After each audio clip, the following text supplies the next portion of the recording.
If anyone listening to us from Algeria, right? How many years the French occupied Algeria, right?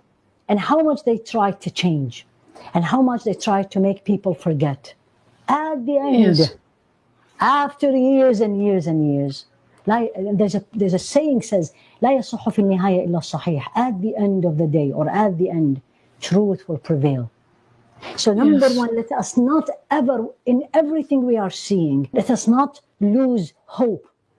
On the contrary, لا تيأسوا من روح الله. This is what Sayyidina Yusuf, Sayyidina Yaqub said to his sons. Don't despair from the mercy, loving mercy of Allah subhanahu wa ta'ala. What is my duty in front of Allah? And you, Ya Fatima, and everyone listening to us.